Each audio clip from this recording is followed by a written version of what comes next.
And we are back after hiatus due to a very large change in circumstance. I don't need an introduction, but let's talk about your second host with the most. The brown man in town, the man with a tan and a master plan, the editor-in-chief and complete chief, Mr. Salim Kassam. You seem a lot you seem a lot chirpier than usual. I mean, you know, even for an angry guy like me, you have to admit life is pretty awesome right now, don't you think? I do. So it's funny actually. We're obviously recording this a couple of days before the Britain's Got Talent final, but I think it's worth acknowledging the fact that we haven't actually discussed it on this podcast, even though it's ours and your podcast. We've obviously had, I think, a lot more serious things to discuss and a lot deeper issues. But I've had to convince you to make time to have this conversation, to, I guess, recognize, celebrate, and just talk a little bit about everything that's happened with Britain's Got Talent, the Golden Buzzer. So initially we were going to do a Golden Buzzer episode, but then the semi-finals happened, you got put through to the final, and now here we are. You know, it's crazy because, like, as great of a moment the Golden Buzzer was, I mean, you're not an emotional guy, but you told me how you felt when you watched it, right? As great as that was, it seems like my semi-final has eclipsed that, you know? So it's a proud moment, man. It's just strange because, you know, I went in there and obviously, you know, my attitude towards everything is give it your best shot and whatever happens, happens. Yeah. I had no idea that it was going to go that well. You know, it was, alhamdulillah, you know, you don't get this far in anything without thanking God. Some of the message, I've never had so much support from the wider community in my life. You know, honestly, I mean, there's some negatives with it as well, but luckily, you know, I think I can deal with that. But, you know, I alhamdulillah, I'm truly grateful, man. So in terms of how things have gone up until now, I think it's probably worth starting from the beginning. So that first audition, what was that like, going through that process? What were your expectations, and how did it feel getting that Golden Buzzer? Well, so, you know, when I finally decided I was going to do it, as you know as well, I'm a very anxious person. So there was lots of nerves. I was scared. You know, I had panic attacks, everything. I was worried because, you know, most people have this thing like, oh, only failed comedians or failed whatever go on Britain's Got Talent, which is a huge misconception. I don't know where they get that from. To be able to do the level, like obviously there are acts there that are just crazy, but to be able to perform at this level, you know, on a program that millions of people watch, you have to be good at your craft. And a lot of people don't realize just because a comedian isn't on TV doesn't mean that they're not good or even successful. Like, I've been killing it on the live circuit for years, touring, theatre stuff. And because of that, I was worried because I'm like, I'm not just some random open mic guy. I'm someone that people know.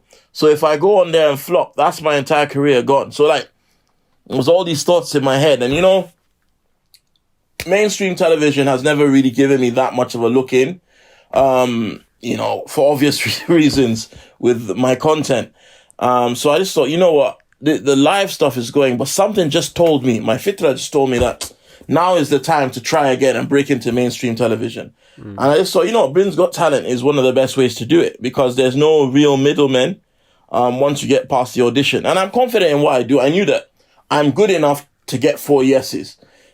I mean, my spirit told me I'd probably get a Golden Buzzer because I am good at what I do. I am. If you do something for this long, you have to be good at it, right?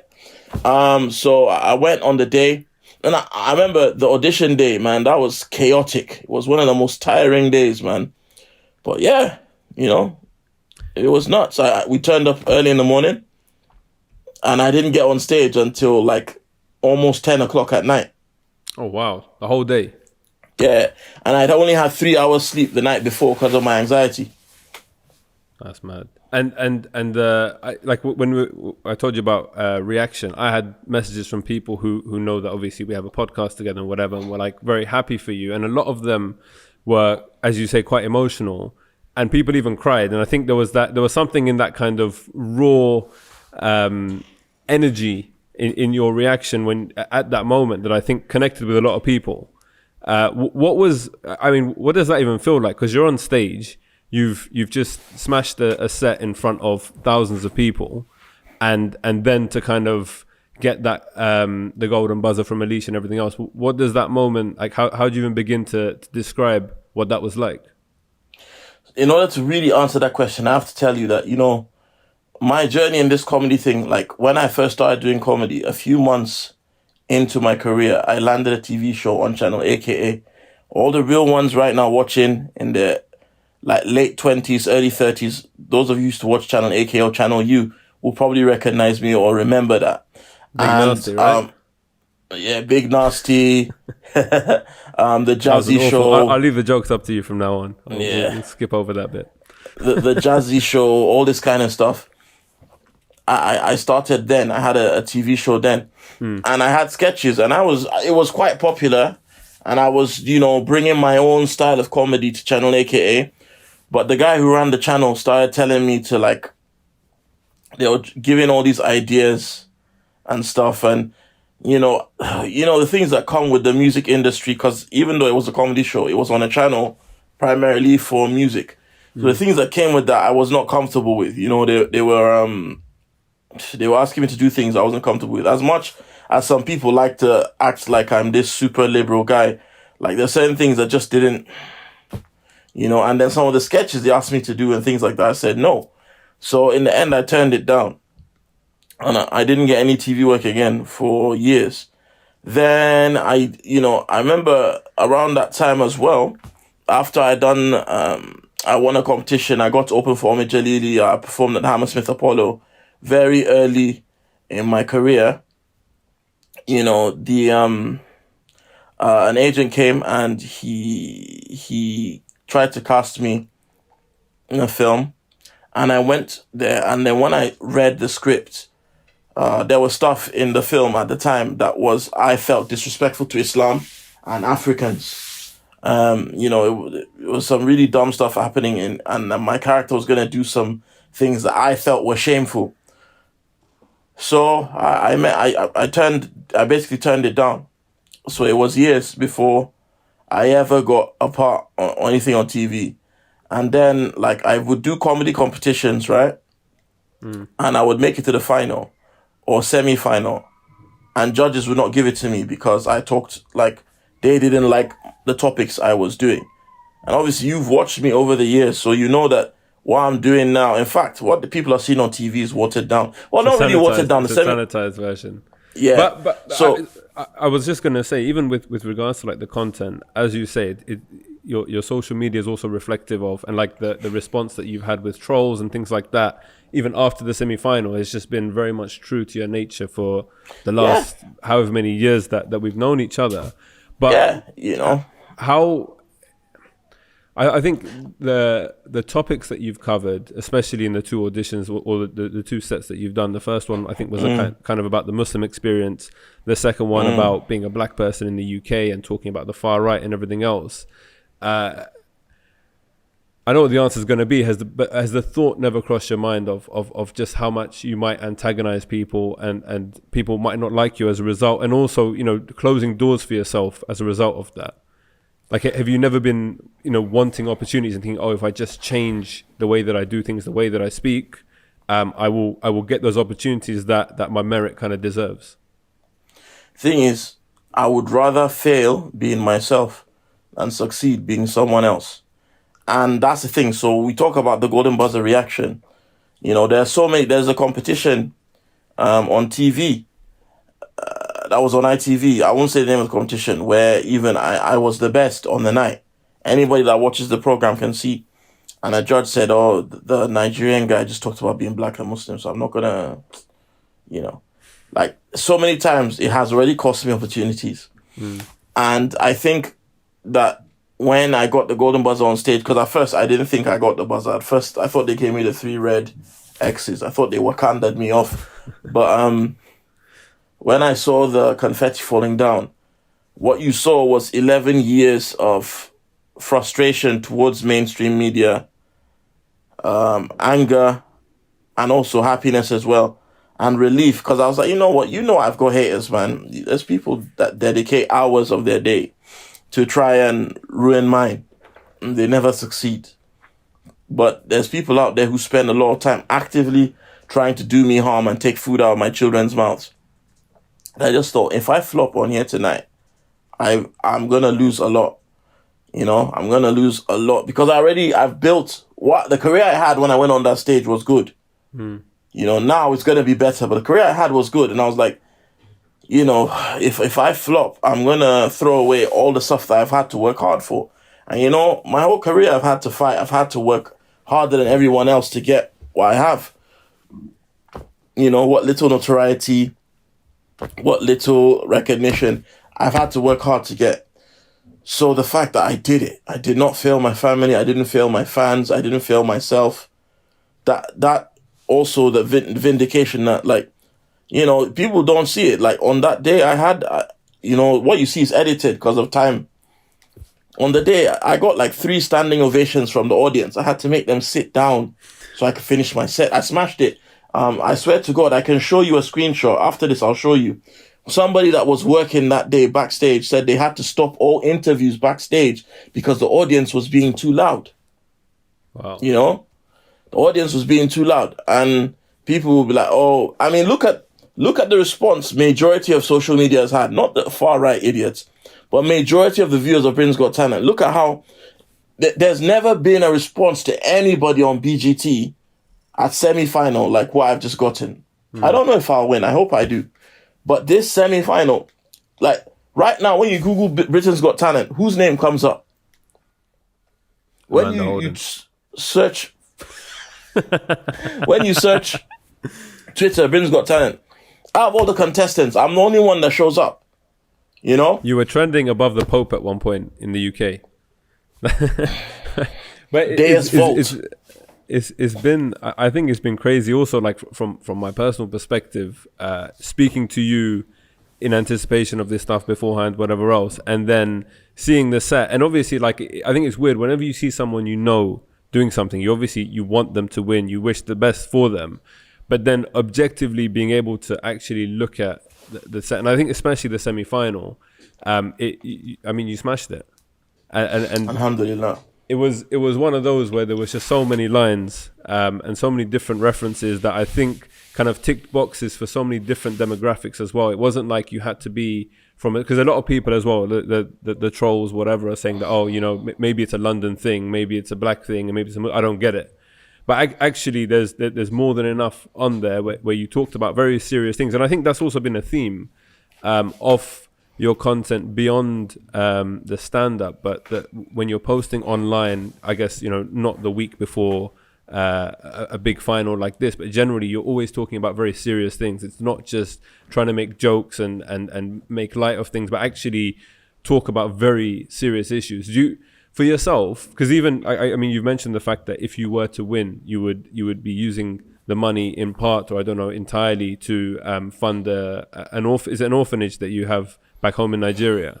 But for yourself, what holds more weight? Is it the comedy and being able to do that, or the kind of social activism stuff that maybe a lot of people haven't seen behind the scenes? What's more important? I mean, the charitable stuff I do for the most part is secret. People just think I'm a troll and a wannabe comedian, and they can think that I don't really talk much about that for a reason. But to me, even the comedy really is social activism, if you think about it. I'm never funny just for being funny's sake, because, I just believe that Allah gives us all gifts, and we must use these gifts in service of Him. And we will make mistakes, we'll do things wrong. I deeply regret some stuff I've done in the past. Yeah. But at the same time, as long as there's life in my body, I want to try and use whatever platform I can for good. And if I'm talking to 6 million people or 9 million people, then it's my responsibility to talk about social issues. Because somewhere out there, there's a Muslim kid who's being bullied at school. There's a Nigerian kid.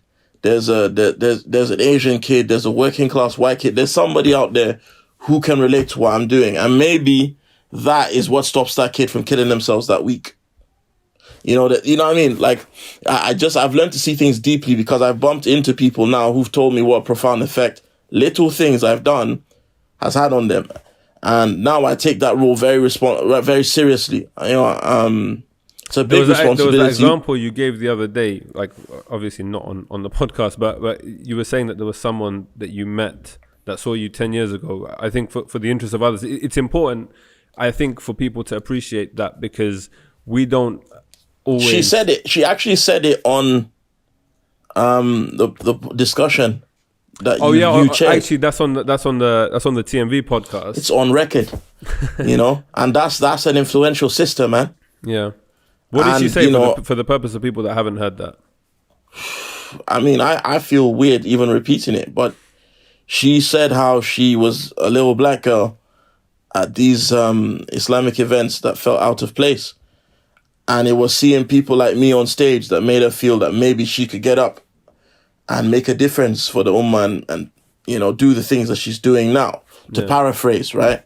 She was inspired by watching people like me. And then someone else said that to me. A few people have said things like that to me.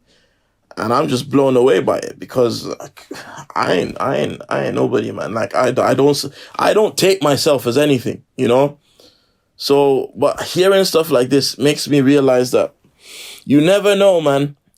And that's why I'm glad I never gave up, because you never know. And I've been told that a video of mine stopped someone from committing suicide. Really? So it's like, yeah. And even though the brother isn't with us anymore, you don't know, man. So it's like, if you're given a talent or an ability or a privilege, you don't have the right to quit. So that's why you see me take on so much adversity sometimes that I've brought on myself. And I soldier through it, because I don't have... Quitting is not an option, my bro. Changing who I am is not an option. Because at the end of the day, I'm not comparing myself to them, but you look at people like Muhammad Ali. People probably told him, just shut up and win fights. Don't talk all this Islam stuff. Keep it personal. But did he quit? No. You look at Khabib now. All these, so many people have come out and stood for what they believe in. And at first, they'll laugh at you. They'll take things away from you. But in the end, people always come around. I mean, isn't it funny how now I'm getting all this exposure and opportunity from the same thing that got doors closed in my face? Isn't it crazy? And in fact, the only reason I'm as good and as confident in what I do as I am now is because of how many setbacks I've had. So, Allah is great. God's time, and he never gets the time wrong, man. For real. God never gets it wrong. And I think also, like we were just discussing before this, like we had posted an article on the Muslim Vibe about the Islamophobia, which I think is almost like a standard expected undercurrent now whenever any Muslim does anything in the public sphere. But there's been, death threats. And I know you've had threats and people saying things to you sporadically over the past, mainly trolls, I think probably from within the Muslim community. But now it's got to that point where there are kind of random people who you don't know, who haven't followed you for years and got angry about loads of little things that are threatening you. How does that feel? I'm flattered, if you don't get death threats, then are you even relevant? Are you even doing anything right? Yeah, not doing anything. People all my heroes got death threats, and in fact were eventually killed. So, except for one, obviously, Muhammad sallallahu alaihi wasallam was never killed. But my thing is this: I'm not scared of it. I think one, if you're talking online, then you're not gonna do anything. One, two, even if I've been in situations where that was a possibility. Mm-hmm. When I've had a lot of crazy life experiences, and I think because of those experiences I've had in the past,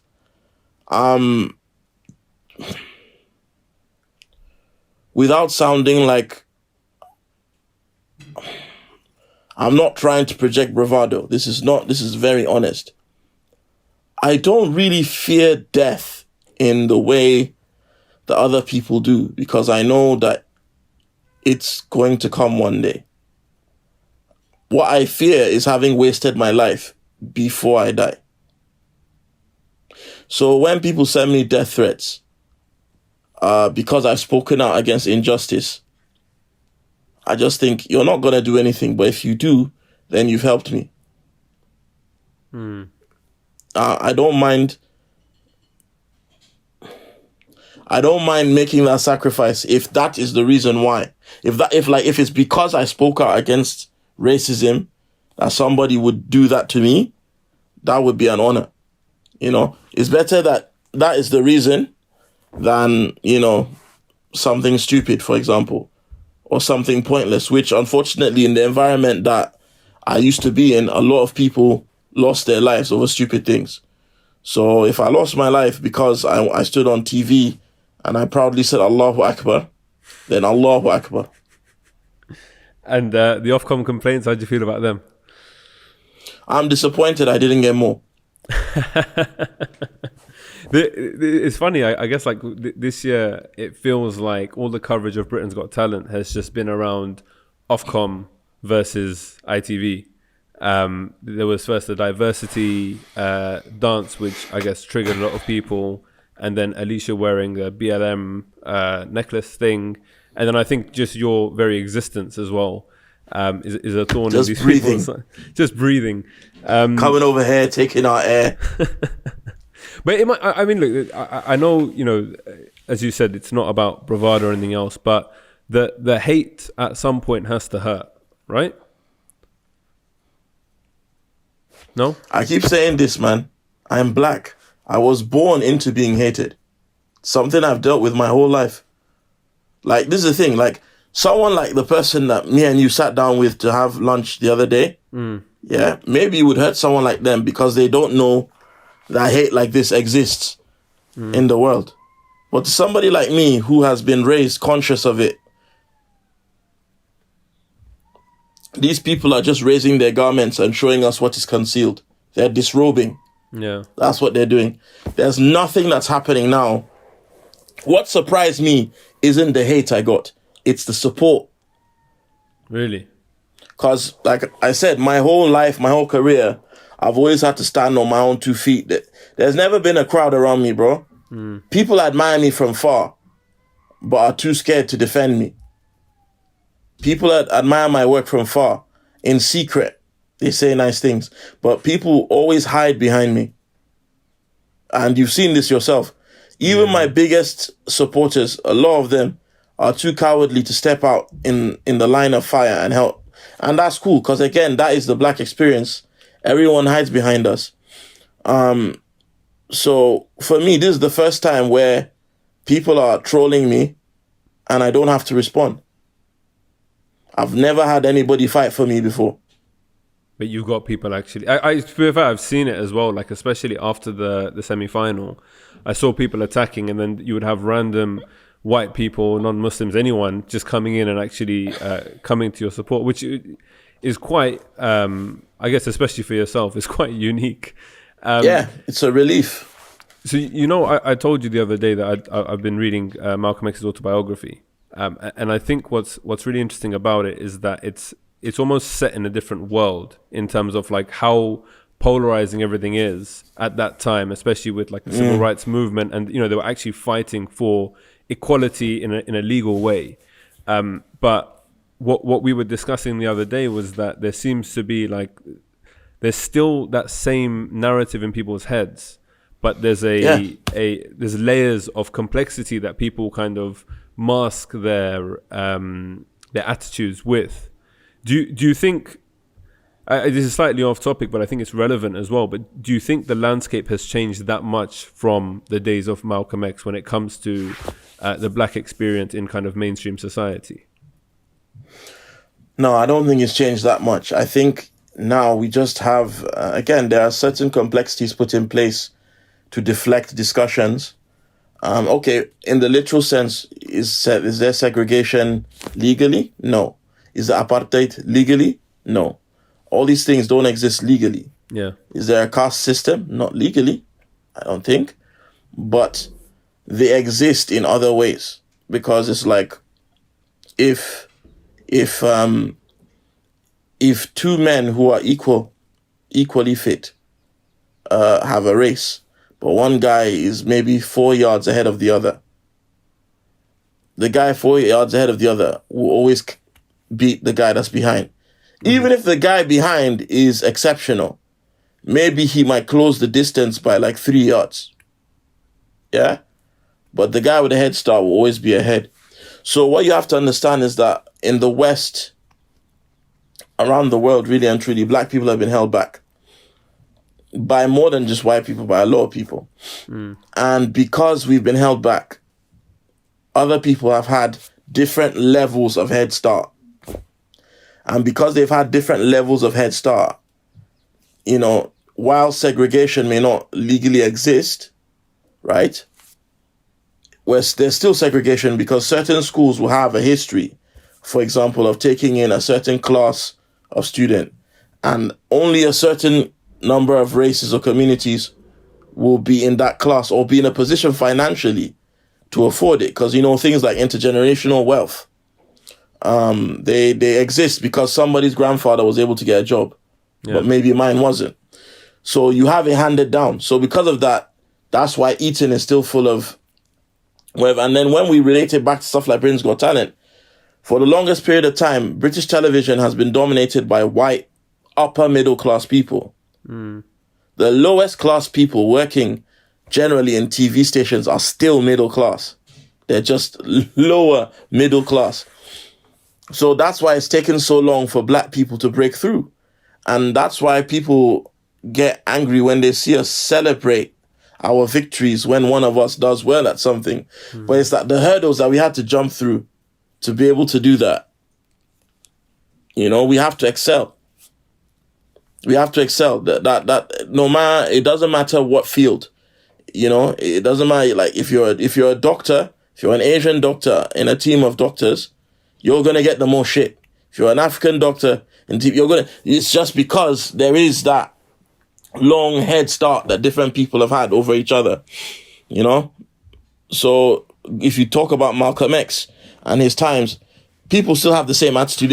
If Malcolm X existed now, half the Muslims that use his picture as a display picture will say that he needs to have more adab. You know? That's how heavily colonized we are. Yeah. And he'd probably still get killed. So, a bit of an awkward one, I think. When the semi-final went out, I shared the video on my personal Facebook, and very quickly afterwards, I had one of my friends on Facebook. I have a lot of random people I don't know on my Facebook, so I don't know this individual personally, but they shared screenshots of things that you've said in the past.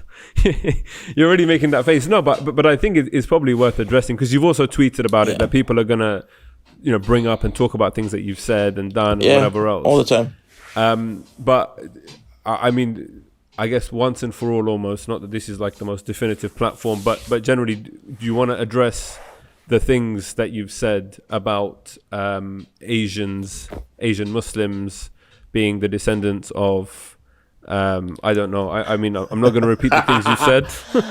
First of all, I'll say this.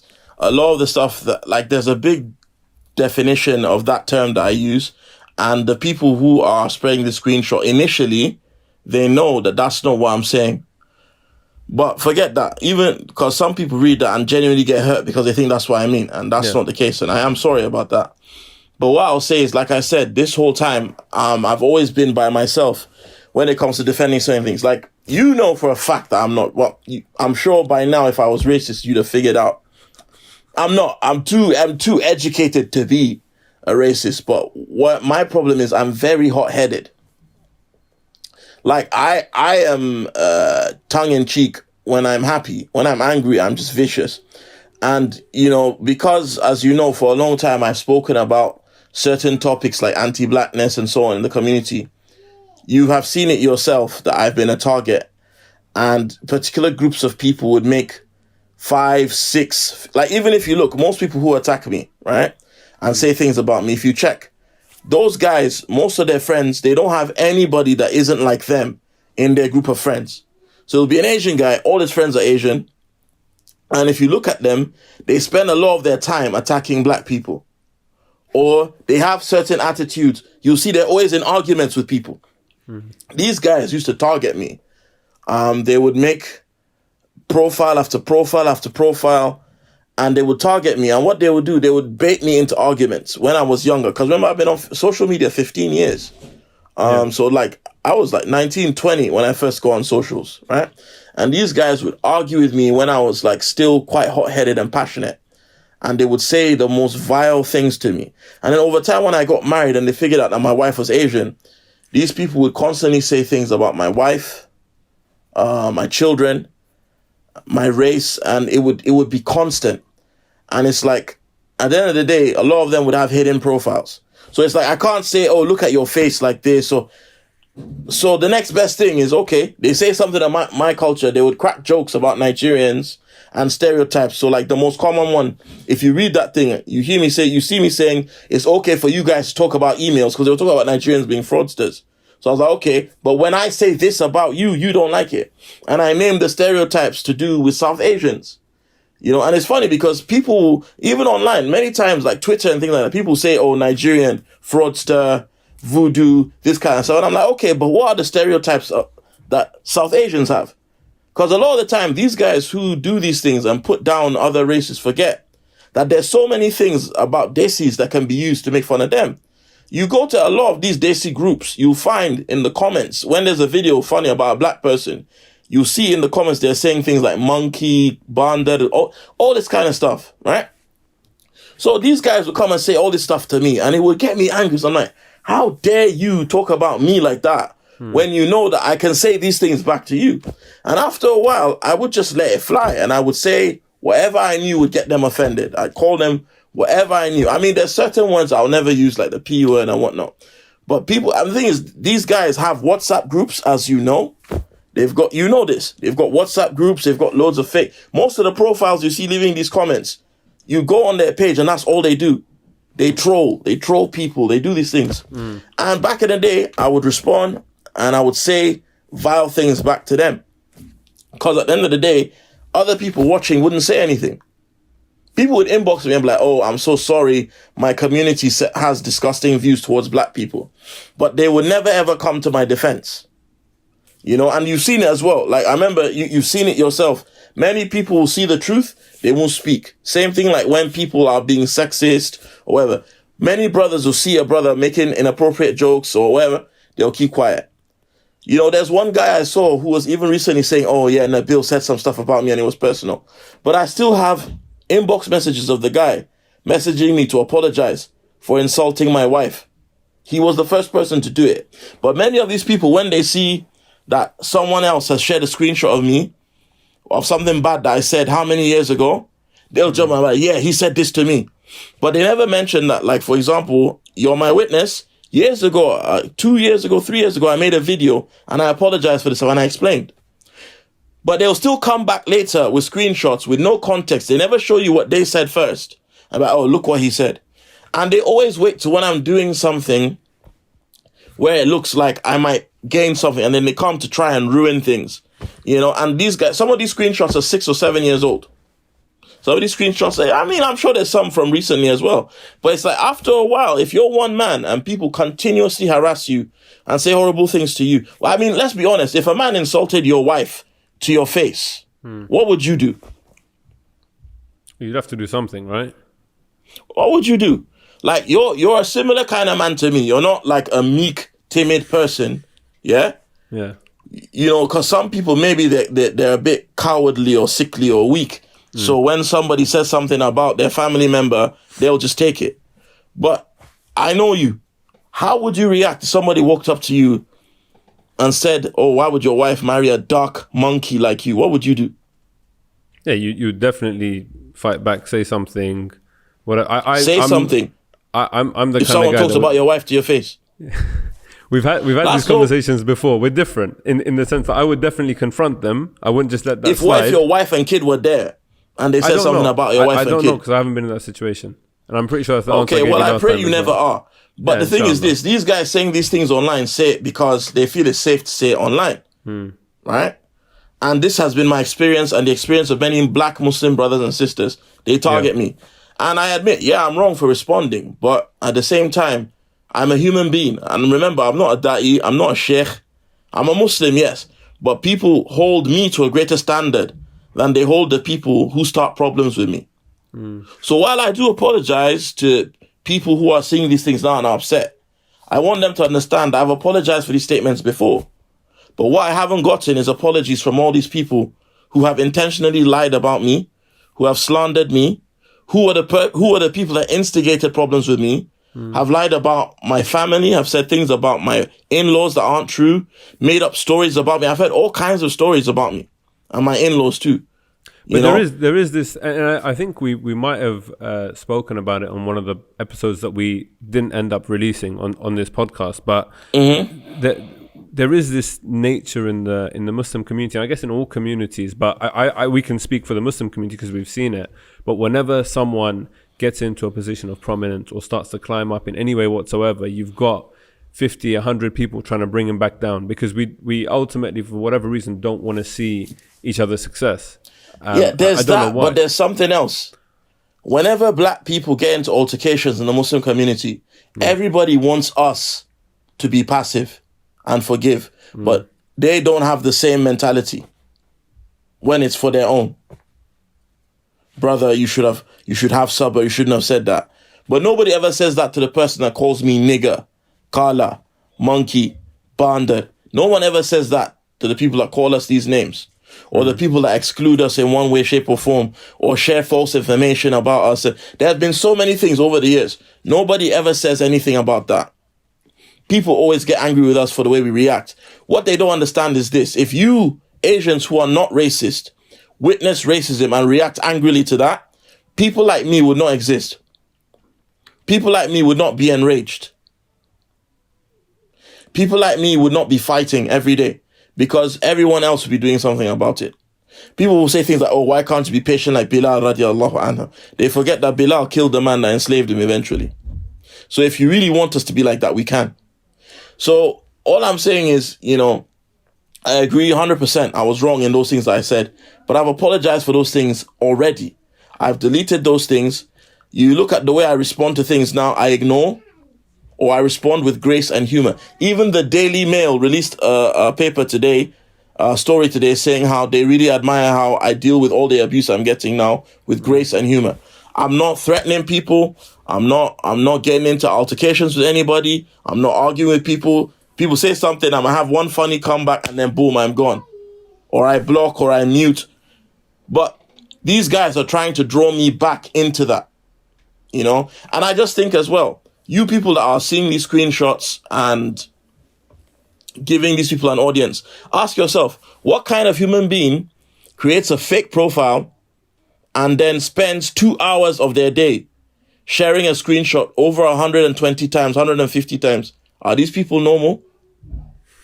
You go on these people's profiles, what productive thing are they doing? Now, the things that I said or whatever, this same community will forgive an Asian for saying something racist using a platform. Yeah, using a platform for da'wah. And they will say something like Abu Ibrahim, for example. But a normal black brother that's not, because let's face it, I'm not a scholar, and Islamically there's no such thing as public person or influencer or personality. I'm not a person of knowledge. I'm just a normal layman like anyone else. And I'm being harassed. People can see, but 2 wrongs don't make a right. Yeah, but that first wrong shouldn't have been there in the first place. If I break into your house and you end up killing me in the process of defending your home, that's murder or manslaughter. But you can get away with that. Why? Because I broke into your house. So if I'm minding my business and every day you're harassing me, and then one day I flip and respond angrily, maybe what I say is wrong, and I agree. Maybe it's wrong. But why are you harassing me? I'm one man. One man, and there's like almost an entire network of people who make it their responsibility to disturb me. What do you expect? What's also telling is obviously the more that we've kind of known each other and worked together as well, I've seen that there's like this thing where there's a constant barrage of abuse, and you're expected to just take it, to not respond, to not react. And then the one time you do react, it's like, oh, look at what Nabil has said, look at what he did, he's so rude, he's so this, he wasn't patient. And I think what's interesting is that people don't, like, we only choose, and it's like the social media syndrome, we only choose to see what we want to see. So no one wants to see the abuse that you've had and have got and whatever else. But just look, people just look at that kind of one time that you said something. And yeah, I think, like, you know, we've had this discussion both privately and I think on the podcast as well. I would like to think react differently because I'm not quick to you know, I don't get angry very quickly in that sense. But I'd like to think that maybe I wouldn't react in the same way that you have. But at the same time, especially in all the conversations we've had, I can kind of understand what has brought you to that. Obviously, and not remember justifying that, it in any way. What I'm saying is this as well. When you say you don't think you would, you're looking at the individual incident. No, I know, that's what I mean. It's a current of... These people have been gang stalking and gaslighting and trolling me for about 7 or 8 years. People commit suicide over this type of thing. The only thing I can say to I'm you not is, saying I would, because I'm not built like that. But, you know, you have to understand this is not a small issue. And, you know, it's not one person. And remember as well, there's other background. Like, for example, you're part of a larger community that's represented here in the UK. I'm not.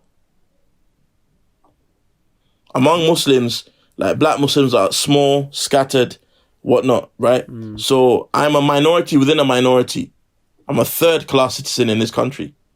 You know, so it's like, I'm in a position where, for example, if you had issues within your community, the close-knit culture community, there is a possibility that unless the person that you're dealing with is somebody that's high up in some sort of position above you, there'll be some kind of neutrality in the way that it's dealt with.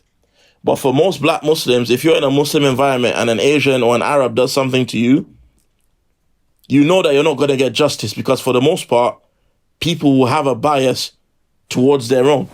And you're seen as a troublemaker for speaking out.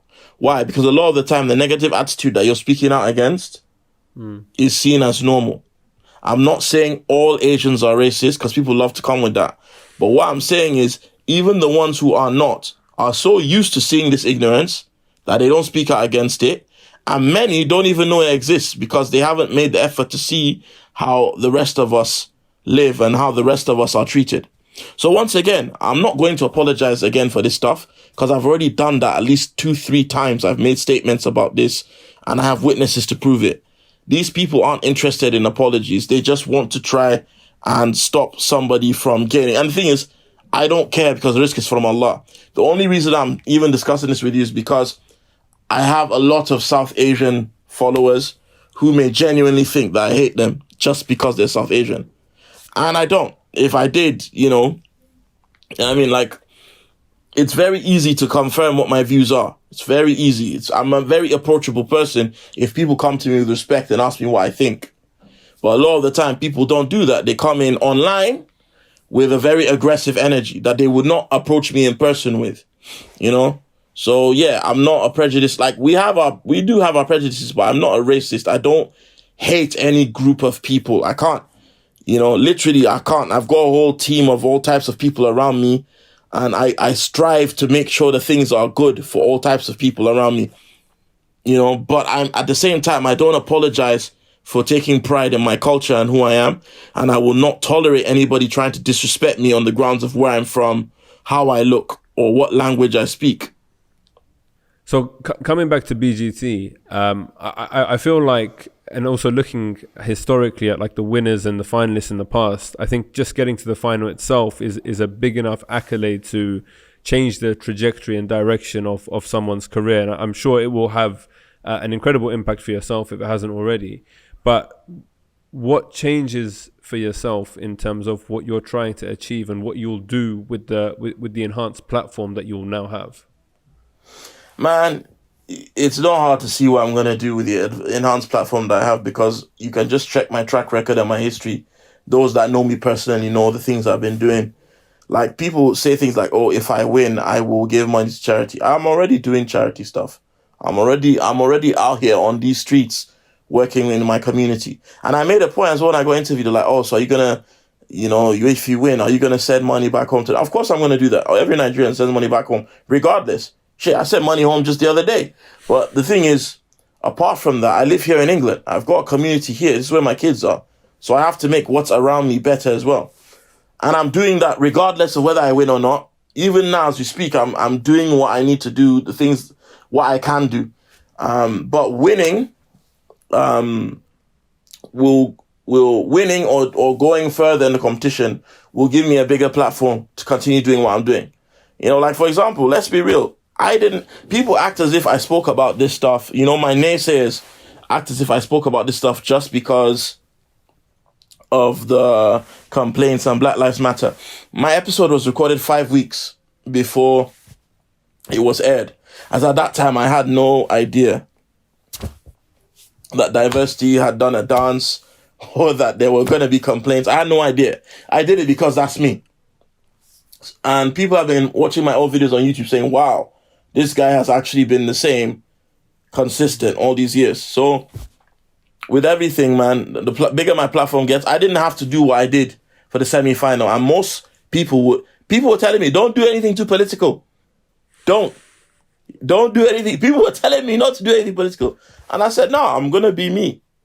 And, it just happens that Allah made it such that now is the best time for me to be doing what I'm doing.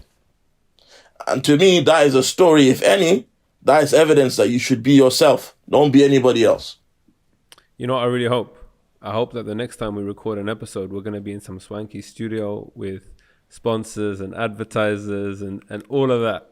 So I'm ready for the win. I think it's probably we've got to the point of the shameless plug section of the podcast. So for people listening to this before Saturday, what do you want from them? Yo, I don't ask for much, man. I rarely ask for anything. But if you're watching this and you think, I like this guy, I hope he wins. If you've got a teenager who you worry about and you think, I really want this country to be better for him, then you need to understand what we're doing when we go on these platforms and talk what we're talking, right? If you want Islam to be normalized, if you're a black person and you want to see people that look like, if you're a Muslim, you want to see people that look like, or if you just like good comedy, if you just like conscious content, download the app for Britain's Got Talent. Saturday from 8 till about 9:30 or so, the program's going to be running. Once the app tells you it's time to vote. And if you feel I deserve to win, vote for me. And people can vote 5 times, right? So they can give all 5 votes to you if they 5 times, yeah, if they want. To anyone that's listening as well, if you look at the trajectory of my career doing this, I want you to know, if you have a talent, don't give up. Even if you feel you haven't been given given what you deserve. Rome wasn't built in a day. Just keep working hard, man. Whatever it is that you do, not just entertainment, whatever it is that you do, and never listen to anybody that tells you that you can't. Reach for the stars, man. Because if you miss, you might still be up in the clouds, innit? And I'm hoping, your schedule permitting, that this podcast will be a regular feature and something that we can do on a regular basis, because the conversations that we've had, I think, are so important. And I think, like you said, this is the work that I want to be able to continue and use the enhanced platform to have more people listen and engage and learn ultimately, right? That's right. So, yeah, thank you for making the time from your busy schedule to do your own podcast. I appreciate it. Are you feeling well? I knew there was a dick coming there. Anyway, as always, each one teach one.